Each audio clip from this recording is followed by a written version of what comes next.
Hey, everybody. Welcome back to The Collective. We have another fantastic show for you planned out today. Very excited to see Taryn back. Sam, good to see you again. And a new face, Dr. Dave. Can't wait to talk to you. While I am very excited and introducing everybody, you should be hitting the like button. You should be subscribing to the channel. You should be hitting the notification bell, doing all that stuff so you can get your email anytime that we go live, which is, of course, every day.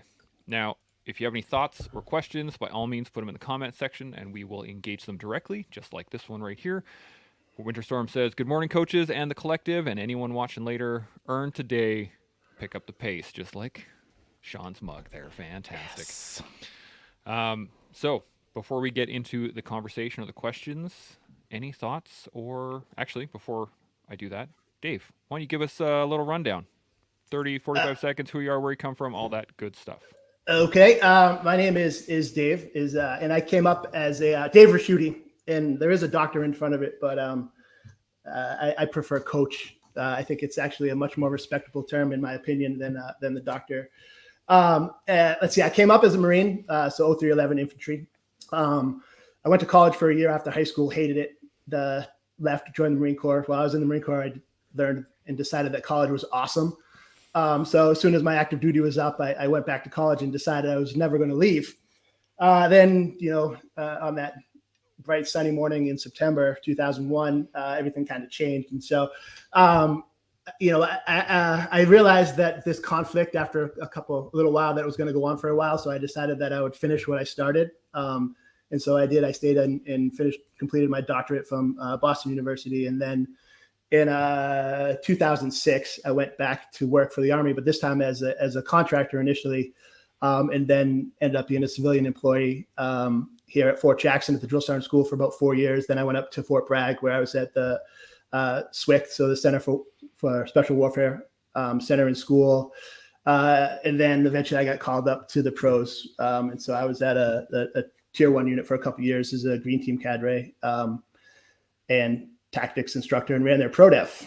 And then 2016, I left that because I had a baby. I didn't have the baby. My wife had the baby, and then started Det 1, and we've been kind of working at that ever since. Outstanding. Well, we're looking forward to getting your opinion on. Oh, that's not the right person. Looking Yeah, I forward can to say something if you want. if you'd like. I mean, if you got something to say, that's the Well, I question. will say something actually, Okay, since hit you threw me on the screen there. So that's interesting that you, Dave, that you said that you prefer to have coach in front of your name rather than doctor, because that threw me off the scent initially. So this is going to sound terrible, but I thought he's just a coach. Isn't that weird? Particularly since we're all coaches and we all think that it's a honorable profession and it's righteous and it's all of that good stuff. But I'd subordinated you in the sense of he's just a coach. But you're more than just a coach. You're a doctor, but not just a doctor. You're a doctor who was put in a position that was in a very high performance environment. So there's lots of coaches and there's lots of doctors, but there aren't too many coach doctors that operate in those kind of environments and learn the things that you did. So maybe you should be Coach Dr. Dave from now on. I'm just saying. I'll take it. Just call me whatever you want. Just I was gonna say, just call me. Just call me, Shaun. just call Right, me. just There you go. We could put those words together. We'll but swap I'm not gonna numbers say it on before screen. this finishes. Yeah. Exactly. Quick little comment here. John, morning, the collective team and troops present and accounted for. Good to see you, John. So, any thoughts or questions before we dive into the convo? No? Okay. So I have a couple of written questions from previous episodes that I want to touch on before we get to the videos. Just because we didn't get a chance to do it, came in a little bit late. So here we go. We're going to hit the first one. As from Terminal City Training, he says, "I found it difficult to coach some people, especially young males, excuse me, who spend a lot of time on the internet and think they already know everything. Any thoughts on this?" And I wanted to bring this up specifically in the fact of this last line here, and they think they already know everything. And it's like, how can you pour into a cup that's already full? So I'm wondering what your guys' thoughts are on it. And Sam, because it's late for you, I'm going to put you up first. What do you think? throws me under the bus. I messaged him before I got First on here and time. said, Screw I said, you, for the Sam. first time, do you want to give me a heads up on questions? He goes, That's right. No. Nope. No. And then Let's throws me under the bus. Let's make Sam uncomfortable. Yeah. I'm here to So, I'm here to help, brother. So is the question disappearing there? I can put it up for you. Hold on. Boom, right here. Yeah, so difficult to coach some people. So I'd be more interested if these people approached them to be coached because they're sounding like they don't want coached. So I think the beauty of being a coach is you choose who you want to coach. If people don't want coached, then they don't want coached. So with regards to thinking they know it all, obviously that's ego and pride, and it's going to come with a fall. So I don't know. There's a lot of ifs and buts and maybes there. But for me, it's about letting them see their faults. So there's no point telling them that they spend too much time on the internet. I'd be more looking at, well, what does the time management look like? What are they wanting to achieve? Why are they not achieving it? How are they using their time more wisely? Asking them, do you feel like that's wise time? So that one's all about getting them to get that self-realization. If they don't want to change, they won't change. Don't try and change them. It's not going to happen. That's my opinion on that. I like it. Taryn, how about yourself? Yeah, I was thinking kind of along the same lines as you're the coach, right? You get to pick who you coach. And I think that's kind of maybe sometimes if coaching is your sole revenue, sometimes you just kind of want to bring as much clientele in and not necessarily think about the quality of the person that you're bringing in. So I think maybe looking at who you're bringing in and are they emulating who you would like to coach in the end. I think that's where I'd like go with that. I like it. Dave, what do you think? So I'm going to take it, since those guys answered that pretty well, I'm going to take it just a little bit of a different direction. So, being the mental performance guy at a tier 1 unit, I actually dealt with dudes who knew a lot, right? Who actually did know a lot, right? And so what am I going to do? Like, how am I going to teach this guy about mental toughness or anything like that, right? And so our conversations, I kind of crafted them in this way, and our conversations often went like this: is they're like, "Hey, Dave, when I'm shooting a string or whatever, and I get fired up and hit 9, and then I always seem to miss that 10th one. Why do I do that?" Or when I'm get to that 10th one, I always hit 10 out of 10 because I get to this moment and I want to give up, but I don't. They have the strategy where they are able to continue and maintain their performance. Why do I do that, right? And so what I often do is because I have a pretty good understanding of the neuroscience and the biology and the stuff that goes behind it. I can give them the actual technical scientific reason why that works, right? And so then just giving them an explanation and helping them to understand that why what they're doing is working, then that allows them to take it even further to get even better, if that makes sense. And so kind of meeting them more where they already are, because a lot of them, most of them are more proficient at whatever it is that they're trying to do than I am, right? And so but I can provide a little bit of knowledge. And so, at that elite level, that just tiny bit of knowledge to take it a little bit further, that's the difference. Interesting. Shaun, anything to add? I like that. What Dave is talking about is just adding an extra 0.0001% to the individual that's standing in front of him. But that minor amount that he's adding is a exponential return because of who that individual is and how capable they are. So some people you've got to throw 10% at them to get 1% back. Some people you've only got to throw 0.01% at them to get 104% back. And it's understanding the individual in front of you and how they can use that information as a lever to gain more in the moment. And that's reading the audience, just as Dave was doing. So that's awesome. The way I'd like to answer this question is coincidentally, and I didn't know what the questions and answers were going to be. I never do, so I'm not cheating. Before I came on this, I was on my IG account, and I typed up a little post this morning, and it was training versus competition. And I put up a photo there of me just laying in it was a 4-season one-man tent on a sleeping bag. I had my race gear right by my feet because the very next morning I was going to be racing another 24-hour solo mountain bike race unsupported or self-supported. And so I've been in that spot many times. In fact, at that point, I had about 1,000 hours of racing under my belt. Racing, not riding. You know, that whole 10,000 hours to get to competency that's loosely thrown around? I'm reasonably competent on a bike. And so as I laid in that tent, it's a representation of the difference between believing that you know what you're doing and testing what you're doing. So it's that idea of theory versus practice, or pressure testing your training. And so in this question, here's what I thought.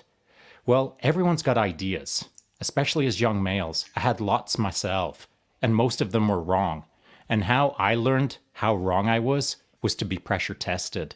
So the moment that someone, if I even accepted them as an athlete, if they came up to me and said, you know what, the stuff that you kind of say, I'm not sure if it's really legit or not. Cool, let's go pressure test it. Let's see how you make out. And let's see if you can improve upon what your result is the following day by starting to listen to me. So have them put their feet to the fire and see how they play out. And you know what corrects an ego really quick is a massive failure. And so, I don't know, as a coach, there's ways to figure this out for sure. Absolutely. We kind of touched on this yesterday, and when we were talking about the fact that if you don't actually, letting your people fail, like kind of stepping out, letting them just stepping out of the way and be like, all right, see what happens, right? Well, not just letting, to a point. creating. That's exactly right. Yeah. It shouldn't be happenstance. I'm bored if it's happening just by fluke. I'm stoked if I'm pulling the trigger on something and watching it unfold as a disaster. That's outstanding. Any is that in training or is that in competition you're talking about there? Well, in both, buddy, because as far as I'm concerned, bleed in peace so you don't have to bleed in war. And I know that sounds like maybe too hard or too harsh or too much or whatever. It's not like I'm going to create any permanent damage, but I'm going to create some temporary sting that hangs around for long enough that they correct their ways or learn the lesson or want more or want less or figure something out in the moment. Pressure, adversity is what teaches someone more about themselves in the moment. And I'd rather they face it in training so that when they're in competition, that's like unwrapping the Christmas present. The training is the hellacious time. The competition is the, man, I cannot wait to get off this start line so I can get away from Shaun. Mm-hmm. Can I throw a question out to the group? Give her, man. Would you allow a client to go and compete in their chosen profession if you know they'd not put the work in that you set them out to do? That's a good question. Taryn, For myself? Okay, sorry. We'll start with Taryn and then we'll work with you. I guess it would. It's a double-edged sword. I would say, on the one side, do you care about your reputation? Because at the end of the day, their results are going to be a direct reflection of your coaching, I would say. So for me personally, I would not allow somebody because one, I want them to succeed, and I don't think you have to put them into competition for them to fail in order for them to get better. I think they can be the finished product before they get there. I would rather see them fail in training versus go out into competition, make a fool out of themselves, and maybe they just say, pack it up and I'm done. So it could be an extreme failure where they just give up, for me personally. Interesting. Shaun, what do you think? As a generalization, and this is a broad, sweeping generalization, I will say this, that I would not want them to step into competition to fail in that way, unless it was part of my overarching strategy that they're unaware of. And or maybe I make them aware of it in the way of, really, I don't think you're ready for this, and I think this is going to be more than you're prepared for. But if you're willing to step into that heat with the understanding that it's going to leave a burn, then I'm open to you engaging in this. But here's what we got to do beforehand, ... so that it's not a permanent catastrophe. So as a generality, I'll say, no, I wouldn't allow that to happen. But depending on the person who's in front of me, depending on the specifics of it, and I'm not a generalistic coach. I'm a boutique solution for the person who stands in front of me. I'm coaching them. I'm not coaching a general system. I would read the person in the moment depending on their experience and yada, yada, yada. Dave, any thoughts? Yeah. So, in the way, and so, I mean, again, like I'm definitely not generalized either. But I do have a process that for me, it's always starts with the character traits, right? So the character, then we do the process, and then the outcome takes care of itself. And so no matter who you are, I do. So I guess I am somewhat generalized, is that I start with working on that creed and developing those individual characteristics that are going to be necessary for you to engage repetitively in the correct process over and over and over again. That never gets easier and it never ends forever, and to get better. And so, like, in my mind, like, I try not to see a difference between competition and training. Like, I wish I could eliminate competition in a lot of the things, because, you know, it's just a bump in the road. It's just another mile marker, you know. And so I like Shaun's answer about, like, just being straight up and honest with them and say, listen, you ain't ready, but if you want to do it, like, I'm all for it. Like, we'll do everything we can to get you ready. There's probably a really, really good chance you're going to fail. And just know that, like, you're going to walk in with your eyes wide open, and you fail, like, freaking fail spectacularly, but come back and see me and be ready to work tomorrow. Right. Like, and yet let that be, you know, maybe that's the answer to the question that was asked earlier, right? Is that, like, new fuel? Yeah. The new fuel. Yeah.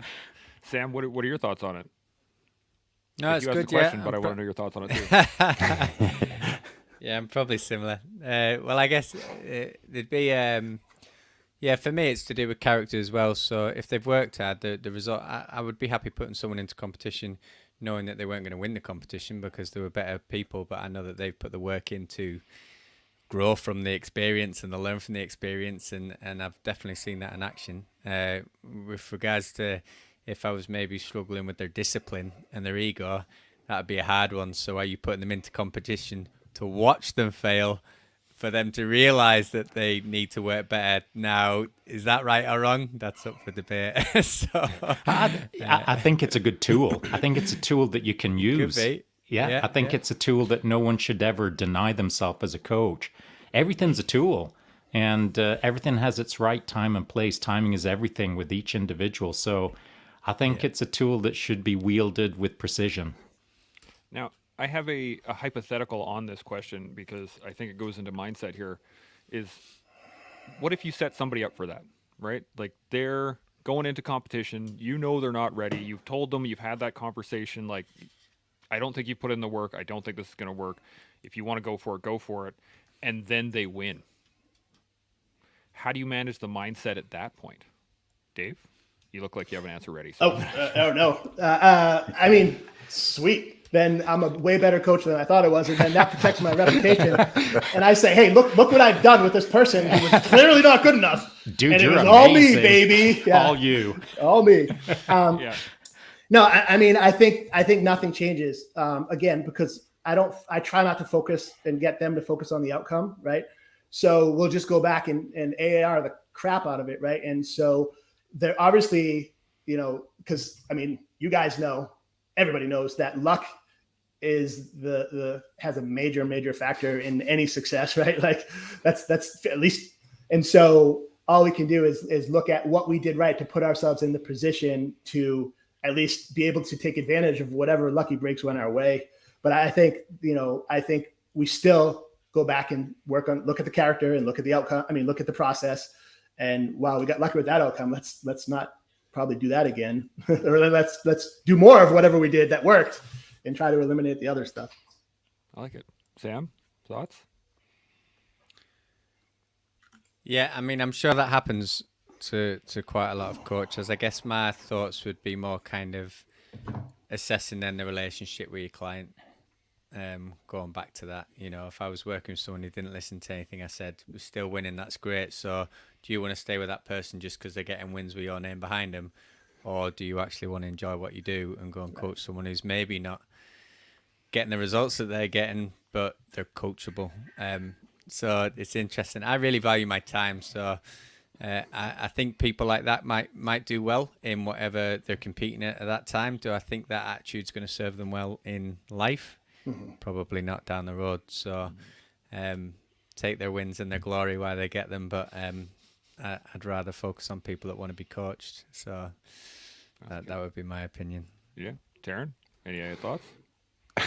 Throw a party, give yourself a pat on the back. No, I think in that situation you just kind of do like Dave said, you know, AAR and just kind of see what did we learn from this. Obviously, the coach in this position didn't think you were going to win, so where did the coaching go wrong? You can look at it as a bigger picture. Like where did the individual go wrong as a coach that he didn't think or she didn't think that this individual was capable, and then hear from the athlete, you know, what did they see? What did they experience with that person as a coach? And why did they think, yeah, you know what, the coach doesn't believe me, but I can go and do it. So kind of, there's a lot of lessons to learn in there. It's a great way to, it's a great best case scenario, right? Yeah. You say no and he says yes, and the outcome is favorable for both in the end. So Good problem to have kind of thing. yeah. Shaun, what are your thoughts? It is kind of a win-win, except when it's a win-loss. And the win-loss is that the athlete never understands that they're still not squared away. And so, you know, I've had this happen as well, where I've given an athlete a cautionary note in the sense of, you know, this is your first 24-hour solo, and I know that you're feeling really confident, but I got to explain to you that it's unlike anything that you've ever done. And so I get that you're really confident and you put the training in, but as far as I'm concerned, this is going to be a lot harder than you expect. And so that's just based on simply their ability to workload, never mind their mindset, because that's kind of untested in a 24-hour solo on your first time. You get a sense of things in training, but in training, it's for ultra endurance races, and ultra endurance, I don't categorize a 12-hour race as ultra endurance. I consider that as like barely warming up. It takes 24 hours of constant workload to understand what ultra endurance does to a mindset. And so you can coach all day long. They can be a physical specimen, but the mind, that is something that is untested until they're actually in that first race. Because in training doesn't look like this. To train for a 24-hour race, you do 24-hour rides. You don't. It's micros and macros. It's all of the coachy McCoach stuff. It's all of that.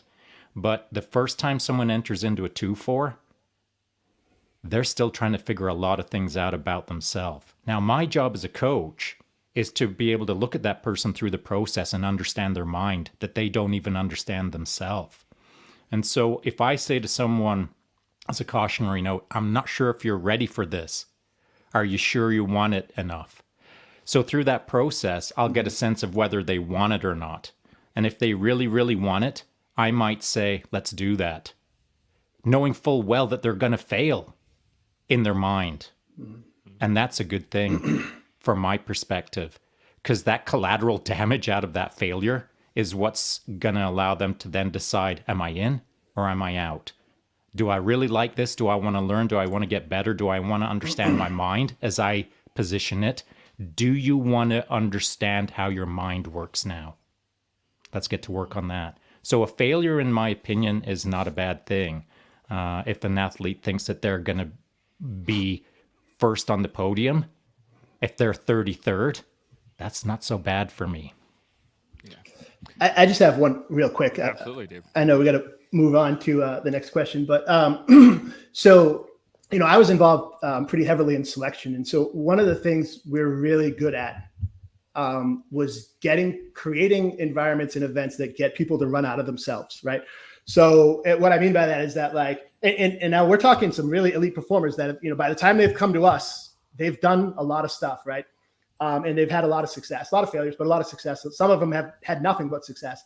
So we have to be able to create an event where and this is the mindset, where they run out of themselves. So they literally have nothing left to no experiences to rely on, saying, oh, I've been here before, no actual experiences. And so then somehow they have to find a way to teach themselves something new under extreme amounts of duress, right? And so, and I always ask candidates, whether they get selected or not, like, why did you come here? And I have not found an answer. There's no like one solid answer that this guy always wins or this guy always loses. But the one that I think, you know, is probably the most prevalent and the most successful is the one who said, man, I want to see if I could do it. Like, I just wanted to see if I could do it.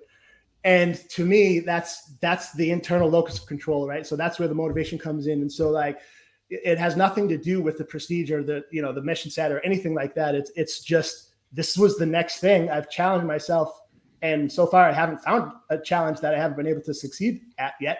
So this is the next logical step to see what I can do.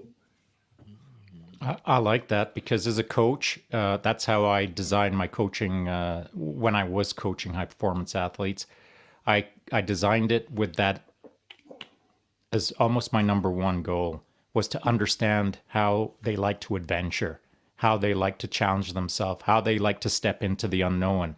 And if they really like it, then I can shape that. And if they hate it, I can shape that. Mm-hmm. And so my job, because though I went through selection in Tier 1, you don't really know what's going on per se. I mean, you're just part of the process. You're not running the process. Mm-hmm. But then subsequently, I got to instruct on 3 selections. And that's the first time in my life that I started looking at other human beings, not as lab rats. I'm not saying that. Mm-hmm. I'm just saying it was the first time that I started looking at the maze. I started understanding the laboratory in front of me. And like the day before I had that thought, I didn't even know this stuff existed. But the day that I thought, oh, I see this could be good. I can learn from this. From that moment on, I've been fascinated with the mind of humans in respect to performance, in respect to coaching, in respect to the challenge. What keeps challenging people? There's a subsection of society out there that is so driven to understand what they can't do. And then there's a subsection that is focused on what they can do. And I like people who focus on what can I do? What's over that horizon? And with those kind of folks, you can really create some interesting things. Absolutely. Now, quick comment from Winterstorm. He says, everything is a tool. Did Shaun just call me a tool? I'm going to answer that for you. Yes. Depends on how sharp. Now, we do have, I got some more questions, but any other thoughts, Sam, Taryn, anything to add? Just a good friend of mine actually ran selection for Tier 1 here, and what he used to say to them all on the start line was, we're not looking for Ferraris, we're looking for tractors. Ferraris, they're the flashy, they can go fast, quick, but that's not what they're after. They're after tractors. They're powerful, they keep going, and that's what you're looking for, that endurance, I guess, and looking at resilience, I guess. And I listened to something recently that talked about resilience, and it was just basically saying all resilience is pain plus reflection, and you action what you learn. And I guess the quicker you are at reflecting on that pain that you're going through and learning through it, and then actioning what you learn, that's when you're going to come out on top, isn't it? When you're doing these 24-hour things, when you're doing selection, if you're good at that process, you're going to go far, aren't you? Yeah, and you've either got to be a natural at it, or you've got to learn it through the system. You either enter into the process already being it, or you enter into the process and figure out the process. But along the way, this is where you've got to be. You find yourself standing on a start line. Someone says you're either a Ferrari or you're a tractor. And then at that point, it's your job to be a tractor, and somewhere halfway down the field, learn how to change a flat tire that you've never done before, or fix the engine that you don't even know what color it is. These are the things that you have to do. You have to have the commitment, you have to have the skill sets, but you have to have the wherewithal to manage the moment. Just adding, I think that we kind of answered the first question with this segment here, as to making sure we're asking the appropriate questions to the young males, to find out what makes them tick and why they're there with said coach at that time, right? I think getting honing in on what kind of questions you're asking on your intake, or when you're just talking to somebody and figuring out if this person's a good client or not for you. I think that what everyone really kind of just said here was exactly kind of how you should approach those young males. Yeah, I could not agree more. It's interesting because I'm relaying this to horses for some reason, but the analogy that keeps coming into my head is that the ultimate horse, the one that you really want, is one that can do anything that you ask it. Right? There are specialties, right? There's draft horses, and there's friggin' race horses, and there's Arabians, and all these different things, but those are just qualities in terms of specificity. But what you really want is a horse that you can train. You really want something that you can just work with and take it in a position. I feel like that's kind of what we're talking about here in terms of athletes or coachees, people that are being coached. Is you Or just a want to be able to tractor. work. Or a tractor. Sure, tractor works. Any other thoughts on any of that? I have one more. I'm super annoying. I'm sorry. Give her, man. And this, Shaun, you hit it perfectly. That reminds me. And so, like, 3 things that I would ask our guys to do. We needed our guys to do, right? So they needed to be able to teach themselves. They needed to perform a task they knew under stress, right? Their buddy gets shot in the arm. They have to know how to apply the tourniquet to stop the bleeding. That's it. They don't have to know how it works or how it stops the bleeding. They just got to be able to do it under stress, right? Boom, easy. The next thing, they need to take a task they know and adapt it to a new situation under stress, right? And so sports, right? So down here we have the M16A2 platform or whatever. I don't know what kind of wazoo guns you guys have over there in UK or up in the Great White North, but you know, if we have to perform immediate action, that we do sports, right? Slap, rack, bang, all that stuff. And so now let's say I have an AK-47 and I have a stoppage.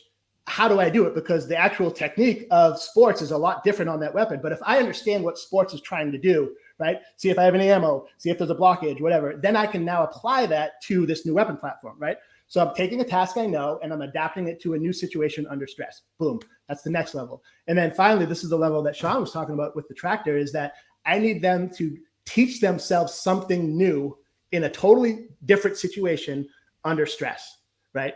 And so that's the thing, is that, like, I don't even know what a tractor is, but I have to teach myself how to become a tractor and then fix that tractor and all that other sort of stuff. And so, like, those are the 3 steps that we need, and they have to be able to do all of them. But to come to the elite level, like, that 3rd tier is an absolute prerequisite, and it's not easy, especially as we increase tremendously the amount of stress and chaos and complexity of the tasks. And I'm even more annoying because I feel like I have to keep jumping in. And I would say that the 3rd tier that you just described, of that sort of autonomous or that independent creative thought to solve the problem that is not understood at the time, that out-of-the-box thinking, as I like to consider it, I think that's a pretty common trait of tier 1, is being able to think outside of the box. And not only is it important in the moment, but it's important strategically as well, of course. And so to my point, like podcasting and the collective, I'm definitely out of my box on this one. But I'd like to continue to pursue thinking outside of the box on this platform called podcasting, so that in the near to mid future, I'm not surprised, like it's an ambush, that things are going the way I considered that they would go, based on me thinking outside of the box and having the personal wherewithal or the belief or the structured experience to know that if I see it, it will happen. And that's what I've tried to drive into my athletes throughout the years, is I'll do the out-of-the-box thinking for them at the start. But along the way, I'm trying to create out-of-the-box scenarios so that they can then begin to think out of the box and solve their future problems when I bounce. Interesting. Any other thoughts before we move on? Everybody good? Okay.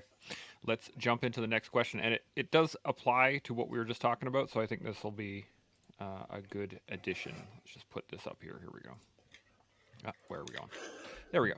So, Salty Jinx 101 asks, it's one thing to know if you're the right coach for a person/team, but how do you gauge when it's your time to step out of the way or pass them on to a higher level? And so, Shaun, since you were just talking about this, I'm going to put you up first. What do you think? Yeah. So I stepped out of coaching the moment that a bunch of friends asked me to start podcasting because of the statistics on suicide and mental health and et cetera with veterans, first responders, and law enforcement. So that's why I stepped away from a coaching job. If not for that, I probably wouldn't have stepped away.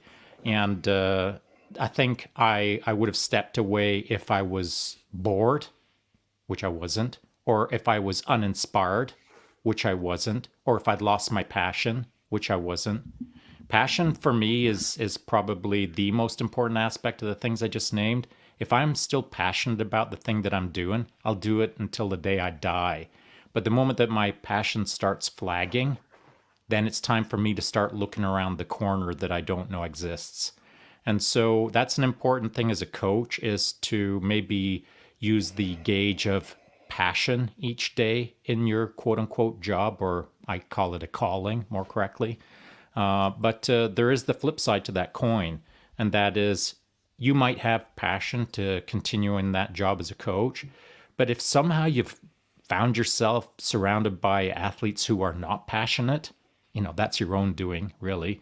But if you're surrounded in that non-passionate environment and it just feels like it's dragging you down, like an energy vampire, for lack of a better term, it's time to bounce. It's time to start thinking about what's around the corner. Interesting. Taryn, what about yourself? Yeah, I would say, and I'm going to actually speak as the athlete because I just went through this.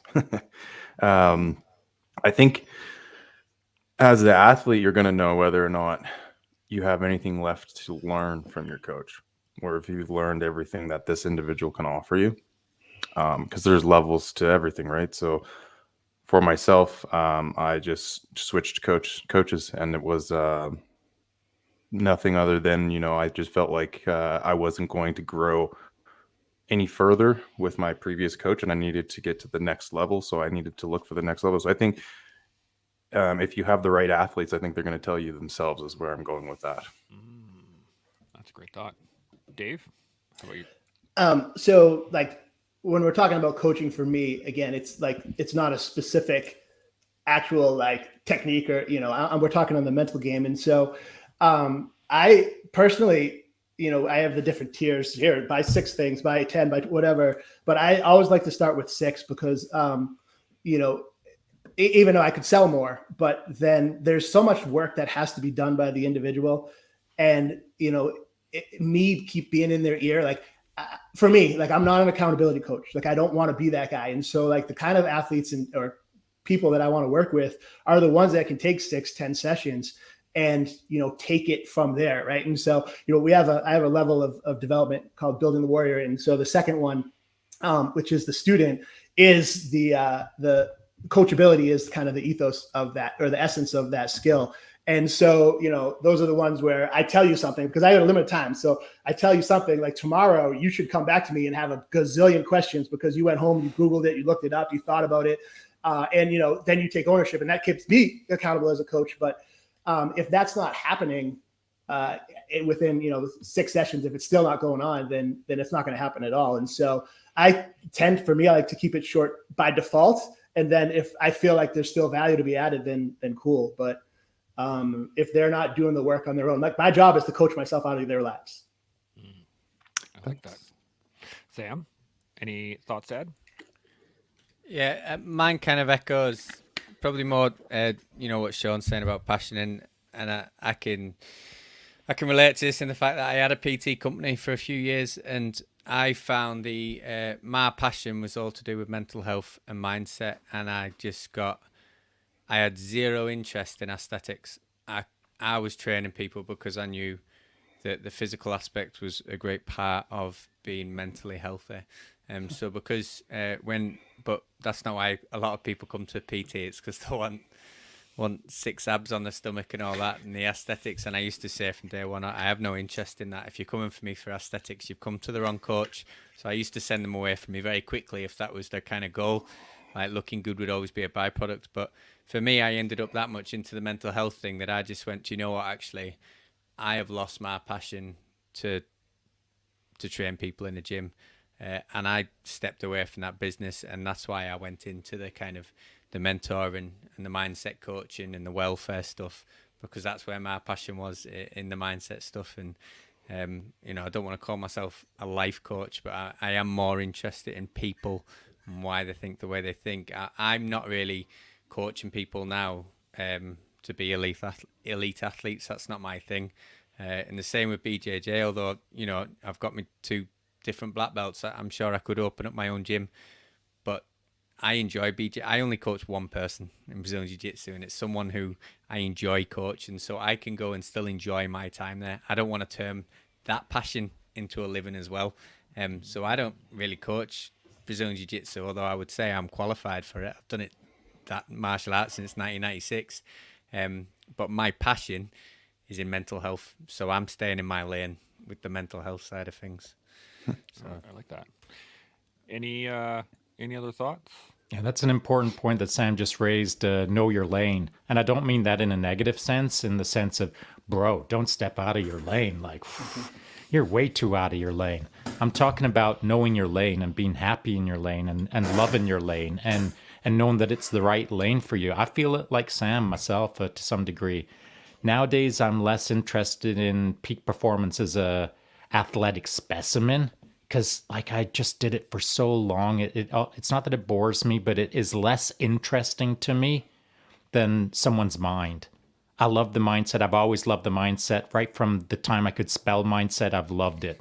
And though those two things were very intertwined, athleticism and mindset, mindset has always been my fascination. And so I feel quite comfortable letting the kind of physical execution of being an awesome human being kind of take second or third place to the mind, the human spirit, the human condition, everything that it means to be a human outside of the physical performance aspect. Outstanding. Any other thoughts? Everybody good on that?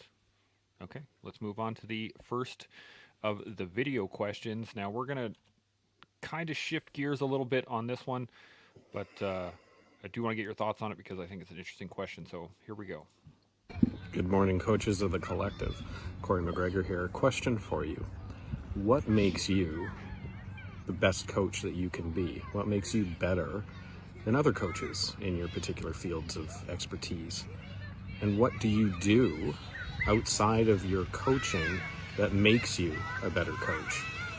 It can be anything, but I'd love to hear it. What makes you the expert that you are? Taryn, I'm going to start with you. I don't like this going first thing. What's going on here? I think, and I'll go to when I'm looking for a coach because I'm still being coached by someone. I'm looking for somebody that's like me.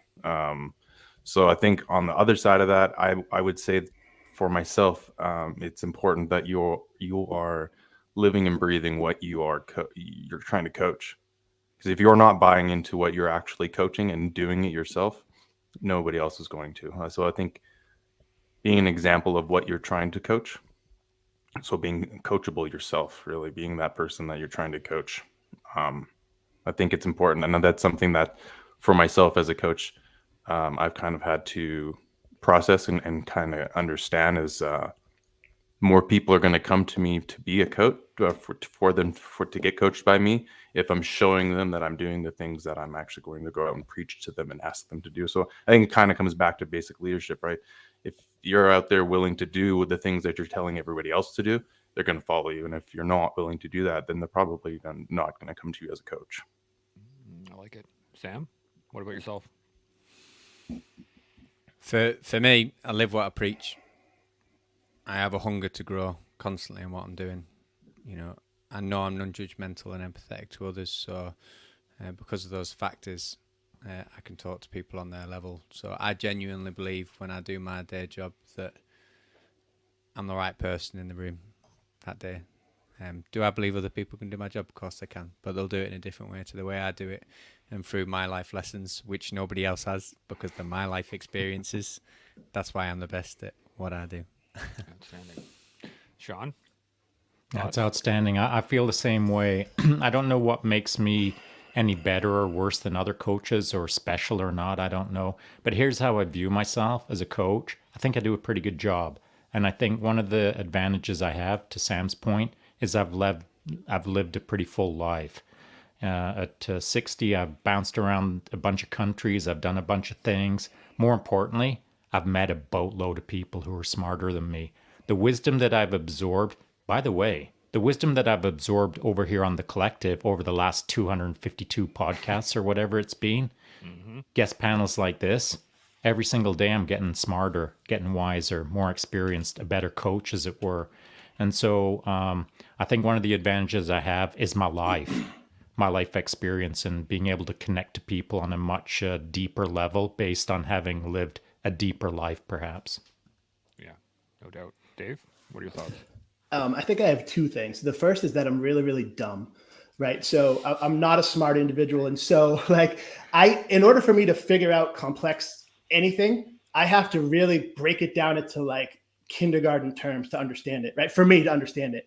And so I think being able to do that, that also helps me to be able to explain it to other people in certain ways, right? And so because I have to, I just can't look at something or read something or watch something and understand it. It takes me a very, very long time of very deep cognition and sweat and just banging my head against the wall and doing it wrong a gazillion times, right?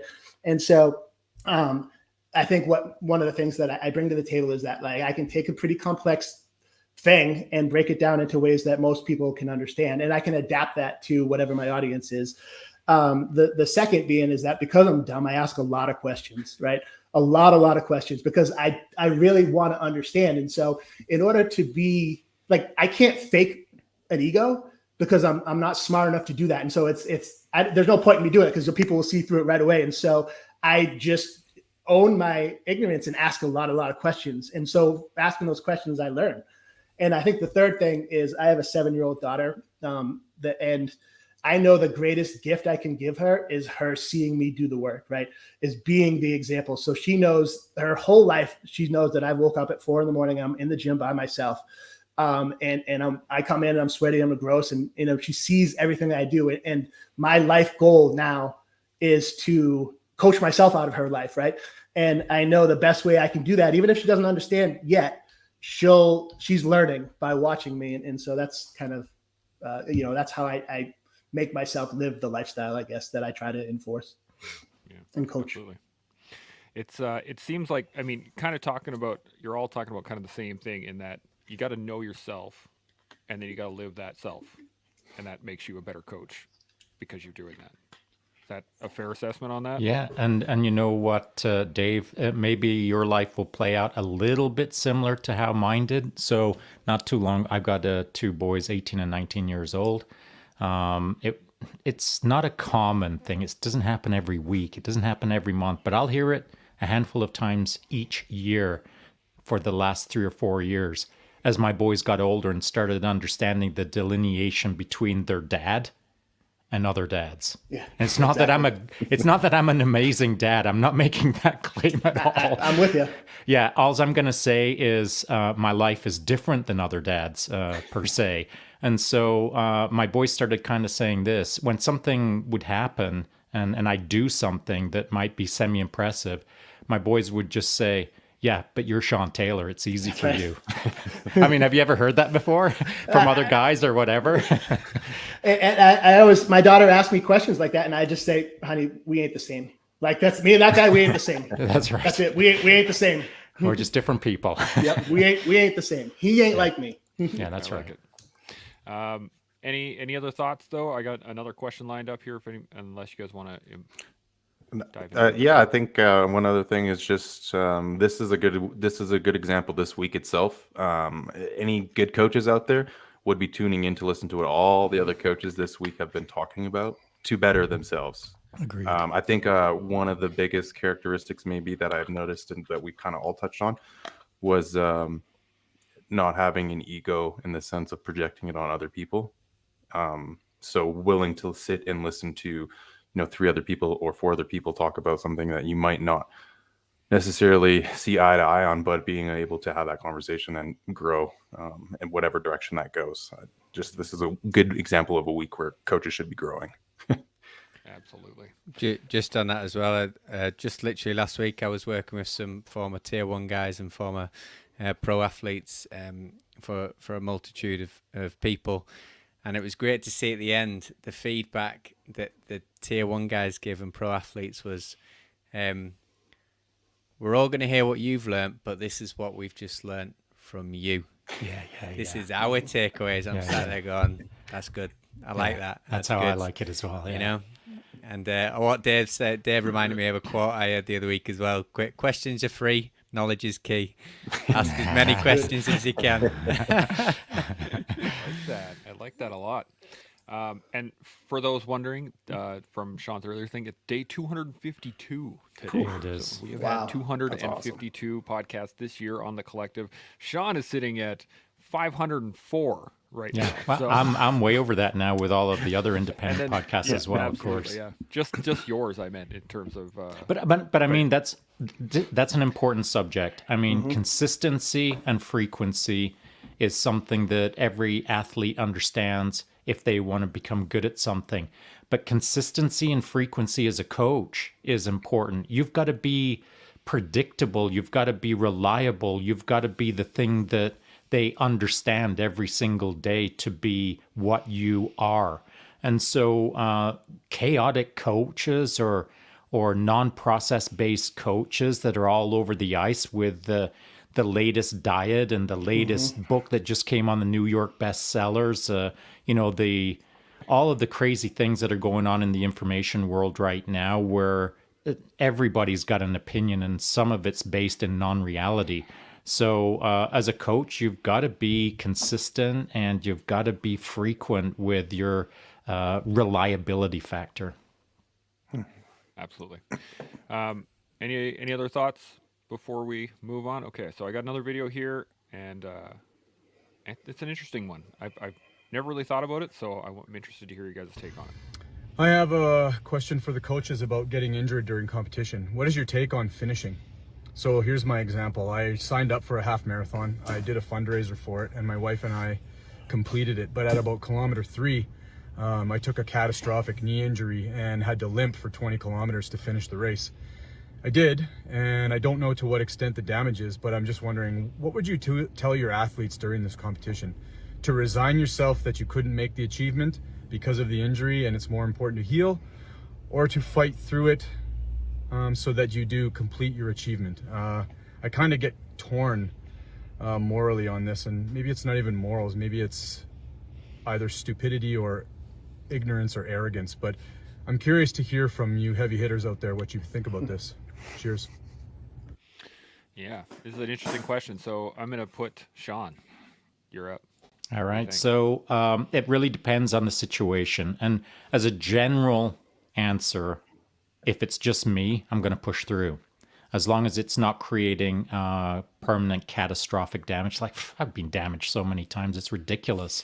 But I'm still standing. I'm still able to do things. So I guess you've kind of got to understand what you're capable of in an injured state or what have you. And the fact remains that if you're in a hard charging lifestyle, you're getting injured, and it might be frequently, but you've got to figure your way through that process. And so that's the key, the process. You got to understand, you've got to be in there before and understand yourself, and then you've got to understand your why as you're moving through that. If it ain't important, you ain't going to do it. If it's really important, you're really going to do it. And then between those two things, you've got to figure out which one you are. Now, Jay, I know that you made it important enough that you limped your way through that. And what I would suggest is this, that assuming you don't have any catastrophic damage that is irreparable, well, I see it as a good thing, because I know this to be true. The day after and years after, you're going to be proud of that commitment. That's going to fuel you in the future to know that you didn't quit in that moment. These are things you can't buy. You can't spend $1 million and buy the memory that you now have. And that's called conviction. And so I look at it as a good thing, but for each individual who's out there considering, do you push through or not? First and foremost, you got to consider your safety of your body and is it destructive or not? And if it's not permanently destructive, I say go for it. It's interesting. I mean, you can't buy that experience, but you can definitely pay someone to come and kick you in the knee during a race just to see how it happens, right? So there is that. Dave, what do you think? So I'm of two minds of this, right? So I think the first thing is to agree with Shaun is that you need to know yourself, right? And so what is the event as well, right? So, but I am, as I get older in life, because I do know myself and I'm not smart enough to, again, this is the theme here, but I'm not intelligent enough to stop, to to determine whether this is really serious or am I just being a wuss? Because I'm always going to default on I'm being a wuss. And so I'm going to push through it, right? And so then I can get hurt. And so my mantra, talking about exercise, like my daily workout is I have to work out tomorrow, right? This is my mantra. I got to work out tomorrow because I'm still at a point physically where I could go to a college and probably do most of the workouts that they're doing that day, that one day. Like I could do that workout that they have on the whiteboard and probably do pretty well at it. But there's a really, really good chance I'm going to get hurt. And then I'm going to be out for 2 weeks, and then I have to start that old thing again. And so I have to have a system in place, as I do with everything, a system that reminds me to remember how I'm supposed to act in this situation, right? And so for like a little thing, in a daily, like if my shoulder starts hurting and it's, can I push through this? Is going to be fine. But based on experience, I've pushed through a lot of things and they weren't fine. And so, but I think it just goes back to like knowing yourself. And, but I will say this, hey, Shaun, do you remember any of you guys in the military? Do you remember that time when you guys were training and it was sunny and warm and you had all the food and everything you wanted? Clothes fit, boots were comfortable. I read about it. Yeah, me too. Yeah, no one remembers that, right? Because we only remember the more the suck, the better the stories, right? That's what you remember, like what Shaun says. That's fact. Absolutely. Taryn, thoughts? Yeah. I'm gonna go. I'm taking a microeconomics class right now, so I'm gonna go to opportunity costs, and then looking at your marginal benefits to your marginal costs and whether those outweigh which one weighs heavier, and kind of look at it from that perspective. What's the long-term effect of what you're about to do? And if I think it also comes down to the individuals. That doesn't matter whether it's a charity event or if it's a World Cup or whatever, World Champs. I think the individual, regardless of the level, is going to push through it regardless. So I think it also just comes down to the individual and kind of maybe the coach knowing when to just let their athlete or client just take the reins and learn something. Because I think at the end of the day, like Dave said, you're not learning. You're not going to remember those perfect sunny days with the perfect everything, but the days where you humped 20K with probably a blown out knee, and you're going to remember that day, whether for the right reasons or the wrong reasons. You're going to learn something from it as well. So the opportunity cost is where I would tell people to look at. Absolutely. Sam, want to round us off? I want to be that person that says, tell them to come out, look after themselves, look after the injury, think about the longevity. But I'd be a hypocrite because I'm sat here with injuries from head to toe. And there's not a military person that can answer this question and say that they'd tell them to pull out or that they would pull themselves out, because you're all sat here because you didn't pull out of military training. I guarantee you had injuries through that. So we'd all be hypocrites if we said they were that empathetic person. Obviously, if you were coaching an elite athlete and they're going to cause an injury that would then take them out of the sport in the future, you would be an idiot of a coach to let them continue on and ruin their career to win one race when they could have had 20, 30 more. But I know for a fact that, it wasn't even that long ago, a couple months ago, I'd not run for ages and decided last minute to go out with Bob, who you've had on the show, for a marathon over 3 mountains with no training. He split his calf the day before. You could physically see it. And I didn't tell him, nah, mate, let's not do it. We cracked on and we got it done. So if I said anything else, I'd be a hypocrite. So, yeah, you would. Yeah. But push through. I love it. So that we're running a little short on time right now. Any other thoughts on that before we? Yes, just to wrap up that, not to wrap it up for everyone, just to wrap it up for myself. What I'm saying, and I think what we're all saying, is you got to know yourself, you got to know your why, and somewhere in between those two, you got to figure out how much you're going to give her or not. Mm-hmm. No one here on this panel is suggesting that you ignore all the red warning signals that are flashing. No one's saying that. What we're saying is just use your common sense and understand why you're in that moment and how committed you are. If you really want something bad enough, if you really commit to something bad enough, you'll get her done. But at what cost, just as Taryn said. So you've always got to do that risk-reward ratio for sure. Yeah, absolutely. Any further thoughts? Just to jump on that, and I don't like to be the negative one, but also the person that we know that's going to drop out of that run at the 3 mile point because of an injury, they're the same person that's going to drop out at 6 miles in something else. They're the same person that's going to drop out. There's always going to be an excuse to drop out. There's no way you're doing anything long distance and not feeling anything anyway. It's not good for your body. So to this, I'm generalizing, which you shouldn't do, but No, you're right. yeah. I'm wondering if it is if it's a physical capacity thing. Like if you can physically walk on it, say a knee during a run, something like that. Okay, keep going. But if you can't bear weight on the leg, okay, well, you're done. Like you can't run at that point. You could hop, I guess. You could crawl your way through it, but You'll figure it out. If it's important enough, you'll make it happen. yeah, absolutely. Yeah, Taryn, go for no, it. I was believe it's called the Canadian Podcast. Shaun, is that correct? That's right, yeah. Yeah, he had put on Terry Fox, the last little while here, and I just going to the person who always succeeds. Everyone has a breaking point. Everyone has that point of kind of like this is it. This is my threshold. I just he's a prime example of I don't think people fathom how insane what he did is with cancer with one leg. And to see the actual footage and hearing him talk about it, I just that kind of example of opportunity costs. I think that's a good example of when you kind of want to push the envelope when the opportunity costs outweigh the short term injuries or whatever you're kind of go through.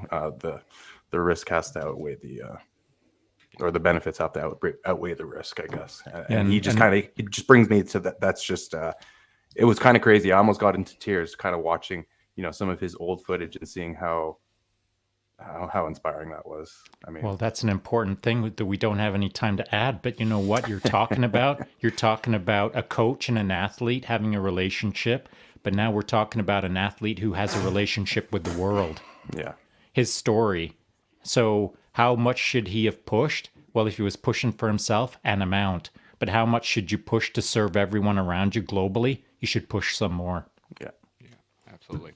Well, let's, we're just a little bit over time here, but let's get some final thoughts. We'll go through the panel and we'll shut her down for the afternoon. Sam, what are your final thoughts on everything we've gone over? Just don't quit. No, thanks for having me on. No real final thoughts. I think we've had good discussions.